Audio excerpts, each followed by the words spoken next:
होती है अमेरिका के एक पोल्ट्री फार्म से, जहाँ के चिकन्स में अजीब किस्म का वायरस आ गया है और इस बारे में यहाँ के लोग नहीं जानते। इन्हीं चिकन्स को प्रोसेस करके वो नगेट्स बना देते हैं और ये सभी नगेट्स चले जाते हैं अमेरिका के सभी स्कूल्स में, जहाँ ब्रेक टाइम में बच्चे इन्हें लंच में खाने वाले थे। और जब एली नाम की एक बच्ची स्कूल में ब्रेक टाइम में ये नगेट खाते हैं तो हम देखते हैं कि उस नगेट में से अजीब काले कीड़े निकल रहे थे। फिर सीन कट होकर हम एक यंग लड़के को देखते हैं जिसका नाम है क्लिंट। क्लिंट वैसे तो एक जर्नलिस्ट है और अपने नॉवल पे वर्क कर रहा है, लेकिन फिर भी पैसों की तंगी की वजह से उसे जॉब की जरूरत थी, इसलिए उसने एक एलिमेंट्री स्कूल में एज अ टीचर ज्वाइनिंग दी। स्कूल काफी अजीब था। यहाँ के टीचर्स, रूल्स, बच्चे सभी शरारती और बिखरे हुए थे। यहाँ तक कि उसे कोई टीचर ऐसा नहीं मिलता जिससे वो बात कर सके, सिवाय लूसी के, जो कि उसकी बचपन की दोस्त थी। ये दोनों इसी स्कूल से पढ़े थे और एक दूसरे को देखकर ये दोनों बहुत ही ज्यादा एक्साइटेड हो जाते हैं। इन दोनों को बातें करता देखकर जिम टीचर इनसे जेलस नजर आ रही है, जो कि लूसी उनकी फ्रेंड थी। फिर अब क्लिंट की क्लास का टाइम हो जाता है। क्लास में चाहते ही वो एक्साइटेड भी था और साथ ही साथ नर्वस भी, क्योंकि आज तक उसने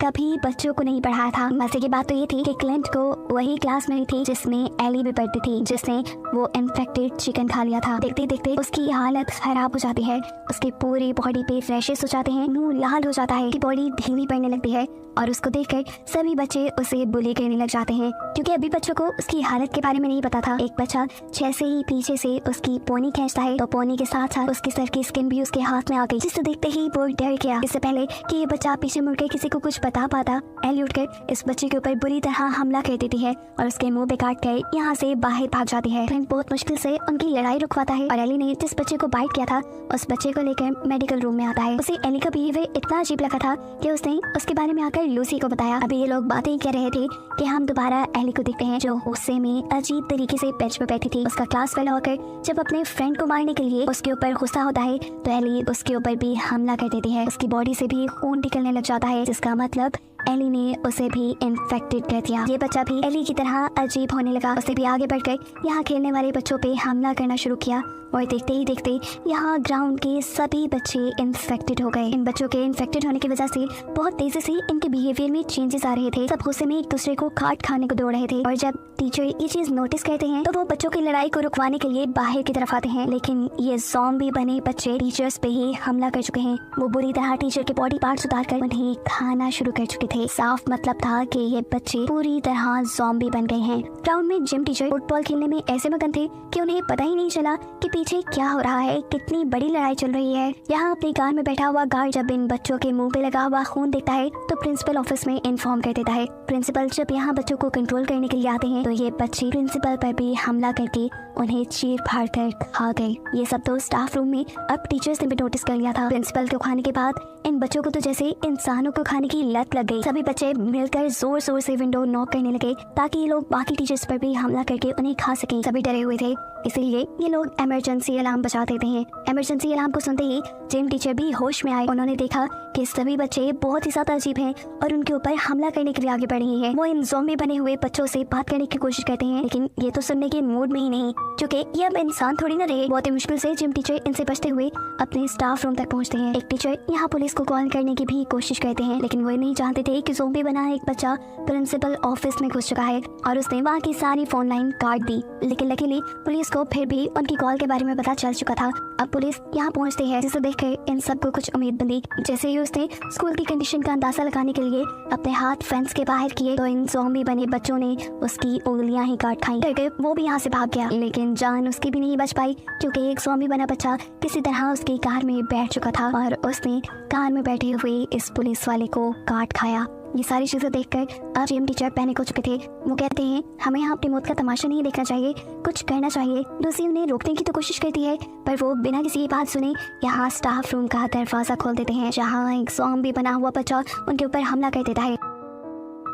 इस बच्चे से बचने के लिए वो इस बच्चे को अपने से दूर फेंकते हैं, जिसके बाद ये बच्चा क्लिंट के ऊपर हमला कर देता है। इससे पहले कि वो क्लिंट को काट देता, अपना पूरा जोर लगाते हुए क्लिंट उसे अपने से दूर कर चुका था। वो बच्चा एक दूसरी टीचर पे गिरता हुआ कबर्ड के अंदर चला गया और मौके का फायदा उठाते हुए जिम टीचर ने उस कबर्ड को ही लॉक कर दिया। ये लोग अब शॉक थे कि किस तरह उनके साथ खड़े एक टीचर की जान चली गई। ये देखते हुए एक और टीचर पैनिक होकर यहाँ से भागने की कोशिश करता है और जैसे ही दरवाजा खोलता है तो बाहर मौजूद ज़ॉम्बी बने बच्चे उसे भी मार खाते हैं। मुश्किल से ये लोग यहाँ से निकलकर लाइब्रेरी में पहुंचे, जहाँ इन्हें दिख जाता है एक और बच्चा इस बच्चे को देखकर ये लोग डर गए, लेकिन फिर इन्होंने नोटिस किया कि ये बच्चा पूरा दिन से लाइब्रेरी में था, इसलिए बाकी बच्चों की तरह वो भी इन्फेक्टेड नहीं, वो ज़ॉम्बी नहीं बना, वो इंसान ही है। इसलिए उस बच्चे को भी लेकर ये लोग किसी सेफ जगह की तलाश के लिए निकल जाते हैं। जबकि दूसरी तरफ दिखाया जाता है कि ज़ॉम्बी बने बच्चे अब ग्राउंड से इस बिल्डिंग के अंदर आने वाले सभी दरवाजे खोल चुके हैं, क्योंकि उन्हें अब इंसानों को खाकर अपनी भूख मिटानी है। म्यूजिक क्लास में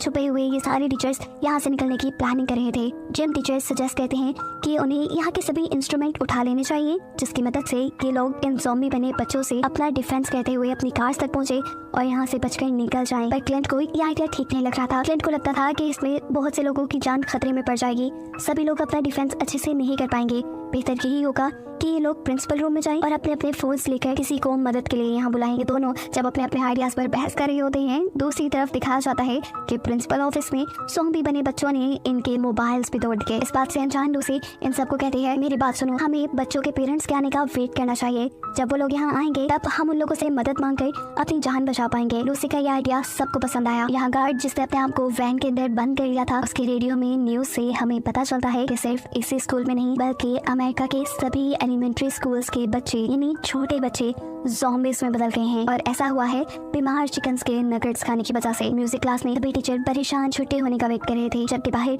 ज़ॉम्बी बने हुए बच्चे अपने शिकारों के बॉडी पार्ट से खेलते हुए दिखाए जाते हैं। आखिर वो टाइम आ भी जाता है जिसका इन्हें इंतजार था। एक पेरेंट अपने बच्चे को लेने के लिए स्कूल पहुंचाते हैं। ये सब मिलकर उसे अपनी तरफ अट्रैक्ट करने की कोशिश करते हैं, जोर जोर से आवाज़ें देते हैं, लेकिन उसे कुछ सुनाई नहीं दे रहा क्योंकि उसने ईयरफोन्स लगाए हुए थे और वो किसी से बातें करने में मगन थी। इतना मगन कि उसे पता ही नहीं चलता कि उसका ज़ॉम्बी बना बेटा उसकी कार की पिछली सीट पे मौजूद अपने भाई को चीर फाड़ कर खा गया और फिर उसने उसके ऊपर भी यानी अपने मॉम के ऊपर भी हमला कर दिया। ये सब कुछ अपनी आंखों से देखने के बाद टीचर्स की होप टूट गई। ये लोग जिस वक्त वापस बिल्डिंग के अंदर जाने की कोशिश करते हैं तो एक लड़की या एक टीचर का पांव पकड़ लेती है। ये लोग उससे जान छुड़वाने की कोशिश तो कर रहे थे, लेकिन फिर इनको पता चला कि वो बच्ची इन्फेक्टेड नहीं है, वो ज़ॉम्बी नहीं बनी, इसलिए वो उसे भी रेस्क्यू कर लेते हैं। इससे पहले कि ये बिल्डिंग के अंदर पहुंच पाते, ज़ॉम्बी बने बच्चों की नजर इनके ऊपर पड़ चुकी थी। वो भी इनके ऊपर हमला करने के लिए तेजी से इनके पीछे आए और दरख्त के ऊपर चढ़ते हुए उन्होंने इनके ऊपर हमला करने की कोशिश की, लेकिन किसी न किसी तरह ये लोग बचकर ऑडिटोरियम में आ गए। इनकी बुरी किस्मत कि एक ज़ॉम्बी बना बच्चा फिर भी उनके साथ इस रूम में घुसने में कामयाब हो गया था, जिसे जिम टीचर यहाँ फायर एक्सटिंग्विशर की मदद से उसके सर पे वार कर करके उसे मार देते हैं। उसकी बॉडी को अच्छी तरह एग्जामिन करते हुए साइंस टीचर उन्हें बताते हैं कि उसके ब्लड का कलर ब्लैक हो चुका है और उसका ब्रेन भी छोटा हो गया है, जिसका मतलब ये लोग इंसान नहीं रहे और ना ही दोबारा इलाज करके इंसान बन सकते हैं। साइंस टीचर ने इन सबको ये भी बताया कि सभी बच्चे एक खास किस्म के वायरस की वजह से ज़ॉम्बी बन रहे हैं और ये वायरस बहुत जल्दी एक से दूसरे के अंदर ट्रांसफर हो जाता है अगर किसी ज़ॉम्बी ने दूसरे इंसान को बाइट या स्क्रैच किया हो। लूसी कहती है, मैं नहीं मानती, एली जो सबसे पहले ज़ॉम्बी बनी थी क्लास से बाहर निकलते हुए उसने क्लिंट को स्क्रैच किया था, लेकिन देखो क्लिंट कितने घंटे से हमारे साथ है और वो ज़ॉम्बी नहीं बना। और इस चीज से इन्होंने अंदाजा लगाया कि ये जो भी वायरस है वो सिर्फ बच्चों को ही ज़ॉम्बी बना रहा है, बड़ों पर इसका कोई असर नहीं। अभी ये लोग यही बातें कर रहे थे कि दूसरी तरफ ज़ॉम्बी बने बच्चे इन्हें पकड़ने का प्लान बनाने में मसरूफ थे। इन ह्यूमंस को डिस्ट्रैक्ट करने के लिए ज़ॉम्बीज़ स्कूल की लाइट्स ऑफ कर देते हैं। ये सब के सब पैनिक हो जाते हैं और इनके साथ मौजूद बच्चा तो बेहोश ही हो जाता है। साइंस टीचर बताते हैं कि इस बच्चे को डायबिटीज है और ग्लूकोज लेवल डाउन होने की वजह से ये बेहोश हो गया है। इसकी जान बचाने के लिए हमें फौरन इसे कुछ खिलाना पड़ेगा, लेकिन अभी किसी के पास कुछ भी खाने को नहीं था। अचानक अब इन लोगों का दरवाजा भी नॉक होना शुरू हो जाता है। ये सब बुरी तरह डर गए। दरवाजा नॉक करने वाले ने आखिर ये दरवाजा तोड़ ही दिया, लेकिन इनकी अच्छी किस्मत कि इस मरतबा यहाँ कोई ज़ॉम्बी नहीं था बल्कि एक टीचर ही था जो अभी तक इन्फेक्टेड नहीं हुआ था। वो भी इनके ग्रुप को ज्वाइन कर लेता है, लेकिन साथ ही साथ उसके इस रूम में आने से ज़ॉम्बी बने बच्चों को सब लोगों के इस रूम में होने की खबर मिल जाती है। वो सब बच्चे भी इस रूम की तरफ बढ़ जाते हैं, जबकि ये लोग अपनी जान बचाने के लिए यहाँ से बॉयलर रूम में चले जाते हैं। बॉयलर रूम में लगे हुए रेडियो से उन्हें खबर मिली कि पूरे ही शहर में इमरजेंसी हो गई है। शहर के सारे बच्चे इन्फेक्टेड होकर लोगों को मार रहे हैं और इस वजह से कोई उनकी मदद को भी यहाँ नहीं आ सकता। इस वक्त सभी नाउम्मीद हो चुके थे, लेकिन हार मान नहीं सकते थे ये लोग। इनके पास एक ऐसा बच्चा भी था जिसकी जान बचानी थी इन्होंने।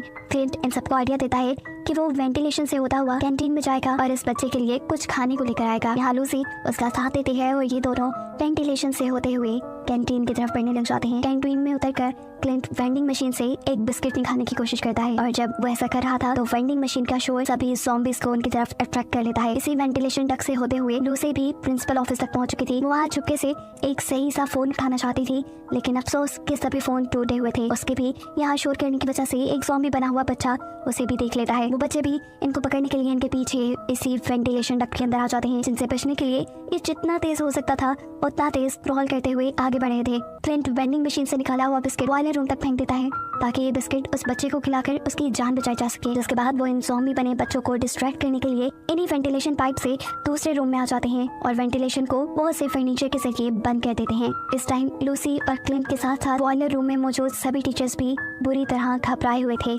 लेकिन अब अपनी जान बचाने के लिए और इंतजार करना बेवकूफ़ी था। इन लोगों को लड़ना ही आखिरी हल लगता है, जिसके लिए ये तैयारी करते हैं। क्लिंट को यहाँ इस रूम में कुछ मेडिसिन मिलती हैं जो टीचर्स बच्चों को काम डाउन करने के लिए इस्तेमाल किया करते थे। वो वेंटिलेशन डक्ट के जरिए ये मेडिसिन बच्चों की तरफ फेंक देता है, जिनको ये ज़ॉम्बी खाकर थोड़ा काम डाउन होते हैं। इसके बाद क्लिंट और लूसी भी बाकी टीचर से मिल जाते हैं और ये लोग अब अपने पास पड़े हुए आम से सामान से ही अपने वेपन्स तैयार करते हैं, जिनसे ये बच्चों को मारकर अपनी जान बचाकर इस बिल्डिंग से निकल पाए। जिम टीचर ने यहाँ एक अजीब सी गन बनाई थी जिसके अंदर से टेनिस बॉल निकल कर बच्चों को मार रही थी। इसकी मदद से ये लोग बहुत से बच्चों को मार कर यहाँ से बाहर निकलने में कामयाब हो तो जाते हैं, लेकिन बाहर निकलने पर इनके सामने ज़ॉम्बी बने हुए बच्चों का रश था। इन लोगों को हार नहीं माननी थी। ये लोग टीम वर्क करते हैं और अपने पास मौजूद हर छोटी मोटी चीज को अपने वेपन के तौर पे इस्तेमाल करते हुए अपने रास्ते में आने वाले हर बच्चे को मारते हुए अपनी गाड़ी तक पहुंच जाते हैं। ये बड़ी सी गाड़ी जिम टीचर की थी, जिसके अंदर सभी के सभी बैठने में कामयाब तो हो गए, लेकिन जिम टीचर नहीं, क्योंकि वो यहाँ ज़ॉम्बी बने बच्चों को इस गाड़ी तक आने से रोकने में लग गए। वो क्लिंट को अपनी गाड़ी की चाबी पकड़ाते हैं और सभी टीचर को सेफली यहाँ से ले जाने को कहते हैं। ये लोग अब स्कूल की बिल्डिंग से काफी दूर निकल आए थे, लेकिन ये बात नहीं जानते थे कि एक ज़ॉम्बी बच्चा अभी भी इनकी छत पे है। क्लिंट देखता है कि गाड़ी में फ्यूल खत्म हो चुका है। इनकी गाड़ी ऐसे में रुक जाती है और ऊपर मौजूद ज़ॉम्बी बच्चा क्लिंट के ऊपर हमला कर देता है, जिससे अपनी जान बचाने के लिए क्लिंट जब गाड़ी को ड्रिफ्ट करता है तो वो बच्चा सामने गिर चुका था, लेकिन अभी मना नहीं था उसे मारने के लिए। क्लिंट अब उसके ऊपर अपनी गाड़ी चढ़ा देता है, जिससे आखिर उनकी जान इस बच्चे से बच जाती है। एक मुसीबत तो इनके सर से टली थी, लेकिन अभी ये लोग ये बात नहीं जानते थे कि जहाँ ये लोग आ चुके थे यहाँ और भी बड़ी मुसीबत थी, क्योंकि ये जगह बच्चों का प्लेग्राउंड था और अब इनके पीछे